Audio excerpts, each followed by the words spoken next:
சர்க்கரை நோய் தொடர்பாக பல கற்பிதங்கள் உலவுகின்றன. மருத்துவர் கணேசனிடம் கேட்டு தெளிவு பெறலாம். வணக்கம் திரு கணேசன். சர்க்கரை அதிகம் உட்கொள்ளும் நபருக்கு சர்க்கரை வியாதி வர வாய்ப்புள்ளதா? உணவில் சர்க்கரை சாப்பிடுவதை குறைச்சா சர்க்கரை நோய் வராதுன்னு சொல்ல முடியாது.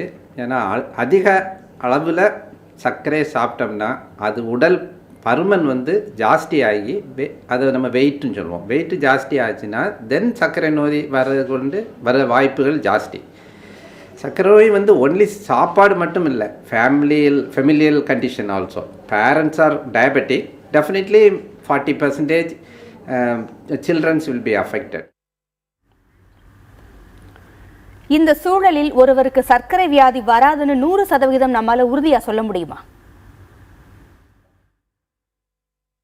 100% அதை 100% சர்க்கரை வியாதி வராதுன்னு சொல்ல முடியாது. ஏன்னா இப்போ நிறையா ரீசன் இருக்குது. இப்போ அப்பார்ட் ஃப்ரம் ஜெனட்டிக் கண்டிஷனை விட்டுட்டோம்னா நெக்ஸ்ட்டு இப்போ நம்முடைய லைஃப் ஸ்டைல் பார்க்கலாம். லைஃப் ஸ்டைலில் பார்த்துக்கிட்டோம்னா mainly people have lack of exercise, overweight, stress and இந்த மாதிரி கண்டிஷன்ஸ் எல்லாம் நிறையா இருக்குது. சடன் ஸ்ட்ரெஸ்ஸில் பீப்புள் டயபெட்டிஸ் வந்துடும். மருத்துவரை, அப்போ சர்க்கரை வியாதிக்கு ஆளான ஒருத்தர் தொடர்ந்து சிகிச்சை எடுத்துக்கிட்டே வந்தால் அதை முற்றிலுமாக குணப்படுத்திட முடியுமா? சர்க்கரை நோய் இது நாட் ஏ டிசீஸ். ஆக்சுவலி இது ஒரு ஹார்மோன் நம்ம பாடியில் செக்ரீஷன் ஆகிறது கம்மியாக இருக்குது, அவ்வளோதான். மற்றபடி it's not a disease.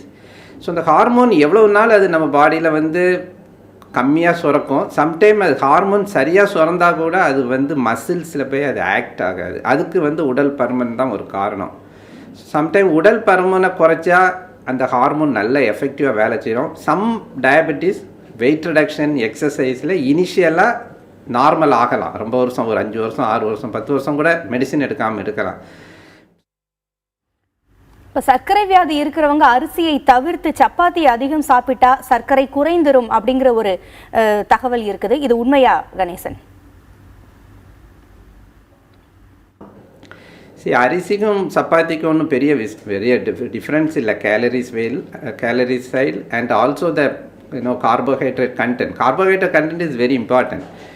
Sometimes நம்ம டயட்டில் நைட்டில் நம்ம ரைஸ் ரொம்ப எடுத்துக்கிட்டோம். நைட்டில் ரைஸ் எடுத்தால் நேச்சுரலாக ரைஸில் மோர் கார்போஹைட்ரேட்ஸ் இருக்குது. That is converted into free fatty acids and also direct இது absorption from the stomach. Sugar லெவலில் இன்க்ரீஸ் ஆகும் because it is. But chapati இந்த மாதிரி சாப்பிட்டோன்னா it's has more fibre. So absorption கொஞ்சம் டிலே ஆகலாம், சுகரோடைய அளவு கொஞ்சம் குறையலாம்.